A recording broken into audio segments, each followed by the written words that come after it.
આજે બિહાર વિધાનસભાની ચૂંટણીનું પરિણામ બિહારમાં 243 બેઠકો માટે થોડી જ વારમાં મતગણતરી શરૂ થશે। 243 બેઠકનું પરિણામ આવશે। કુલ 2616 ઉમેદવારોનું ભાવિ ખુલશે। સૌપ્રથમ પોસ્ટલ બેલેટની મતગણતરી હાથ ધરવામાં આવશે। ત્યારબાદ ઈવીએમ મતોની ગણતરી શરૂ થશે। 46 મતદાન કેન્દ્રો પર મતગણતરી થશે। બહુમતી માટે 122 બેઠકોનો જાદુઈ આંકડો જરૂરી। 18,000 થી વધુ અધિકારીઓ મતગણતરીના કામમાં જોડાશે। પ્રથમ તબક્કામાં 121 બેઠકો પર મતદાન થયું હતું, જેમાં 1,314 ઉમેદવારો મેદાને હતા। બીજા તબક્કામાં 122 બેઠકો પર મતદાન થયું। બીજા તબક્કામાં 1,302 ઉમેદવારો મેદાને હતા। 1951 પછી સૌથી વધુ મતદાન થયું છે બિહારમાં। 66.91% મતદાન, 62.8% પુરુષ અને 71.6% મહિલા મતદારોએ મતદાન કર્યું છે। 71.6% મહિલા મતદારો, જે સૌથી મહત્વનો આંકડો કે મહિલાઓ પોતાના ઘરોથી સૌથી વધારે નીકળીને પુરુષો કરતા પણ તેમની ભાગીદારી આ વખતના મતદાનમાં વધારે છે।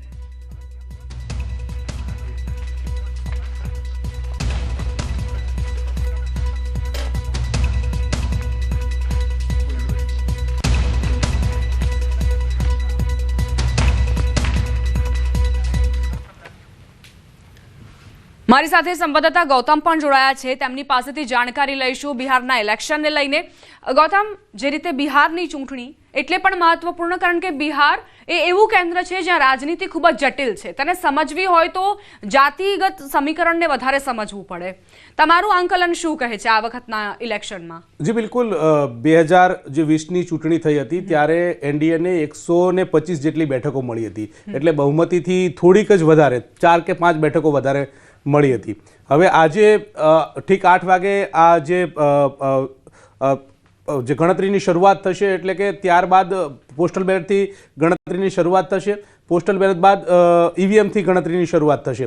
એટલે તેના આધારે એક આંકલન એ લગાવી શકાય છે કે 12 વાગ્યા સુધીમાં આ કોના તરફી મતદાન થયું છે તેની જે સ્પષ્ટ પરિણામો બાદ ખ્યાલ આવશે કે કોણ સૌથી વધારે આગળ છે અને કોણ પાછળ છે, એ ખ્યાલ આવશે। અને 2 વાગ્યા સુધી પરિણામ જે છે તે નિશ્ચિત થઈ જશે। વાત એ છે કે એનડીએ પોતે દાવો કરી રહ્યું છે કે અમે જીતીશું, આ પ્રકારનો દાવો એનડીએનો છે। સામે મહાગઠબંધનનો દાવો પણ છે કે અમે જીતીશું અને અમે જીતીશું તો નોકરી આપીશું, આ પ્રકારની વાત ટૂંક સમયમાં તેજસ્વી યાદવે કીધું છે। તેમણે કીધું કે ભાઈ હવે નોકરી રાજ આવશે, આ પ્રકારની વાત છે। કારણ કે આ સૌથી મહત્વનો મુદ્દો આ ચૂંટણીની શરૂઆત થઈ, ચૂંટણીની શરૂઆતની અંદર રોજગારનો મુદ્દો જે છે તે સૌથી વધારે હતો, એટલા માટે કે બિહારના લોકોને સ્થળાંતરિત કરવું પડતું હતું રોજગાર માટે થઈ, અને રોજગારની વાત સૌથી મોખરી હતી। પણ આ તમામ બાબતો વચ્ચે એક ધ્યાન વાત એ ખેંચે છે કે મહિલાઓ જે છે તે કિંગ મેકર બનશે અહીંની। એટલા માટે કિંગ મેકર બનશે કારણ કે સૌથી વધારે મતદાન જો કોઈ કર્યું હોય તો મહિલા મતદારોએ મતદાન કર્યું છે। મહિલા મતદારોનો આંકડો જોઈએ તો 71% જેટલો મહિલા મતદાર છે। હવે આ અનુસંધાને 2 સમીકરણ લગાવી શકાય છે। એટલા માટે 2 સમીકરણ લગાવી શકાય છે કારણ કે એક વાત એ સામે આવી રહી છે કે લાડલી બહેનો યોજના જે છે મધ્યપ્રદેશની અંદર લાગુ કરી હતી અને તેના કારણે શિવરાજસિંહ ચૌહાણને સફળતા મળી હતી। મહિલાઓ મતદારોનો ઝુકાવ જે છે તે જોવા મળ્યો હતો। આ ફોર્મ્યુલા સાથે મહિલા મતદારો જે છે તે હવે કોને મતદાન કરે છે અને કોના તરફી મતદાન કરે છે તે જોવાનું રહેશે।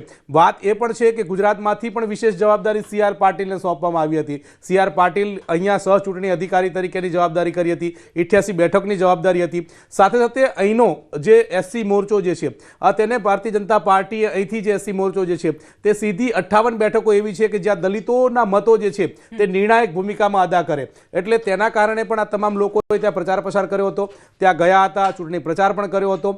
અને આ બધી બાબતો જોતા હવે શરૂઆતી વલણ જે સામે આવશે તેમાં કોણ આગળ કોણ પાછળ એ ઉપર સૌ કોઈની નજર મંડરાયેલી છે। ત્યારે વાત એક જ છે કે મહિલા મતદારો જે છે તે કોને રીઝવશે। સામે જે પુરુષ મતદારો જે છે તેમાં યુવાનોને એક ખાસો એવો જુવાળ જોવા મળ્યો હતો, જ્યાં જુઓ ત્યાં યુવાનોની વાત હતી। એટલે કે આમ જોવા જઈએ તો આ પ્રકારની વાત છે। સાથે સાથે જે આરજેડી જે છે લાલુ પ્રસાદ યાદવની જે પાર્ટી છે તેમણે કીધું છે કે યુવાનો અમારી સાથે છે, યુવાનો અમને સમર્થન કરી રહ્યા છે। એટલે એક જોક એવો પણ જોવા મળી રહ્યો છે કે પુરુષ મતદારો જે છે તેમને સમર્થન કરે અથવા તો તેમને પ્રાધાન્ય આપે, તે પ્રકારની પણ વાત જોવા મળતી હોય છે। આ તમામ પ્રકારના સમીકરણો જે છે તે જોવાઈ રહ્યા છે। પરંતુ હવે જ્યારે પોસ્ટલ બેલેટની ગણતરી પૂરી થશે, ઈવીએમની ગણતરી શરૂ થશે, ત્યારબાદ ખ્યાલ આવશે કે મતદારોએ કોને સમર્થન કરી રહ્યા છે।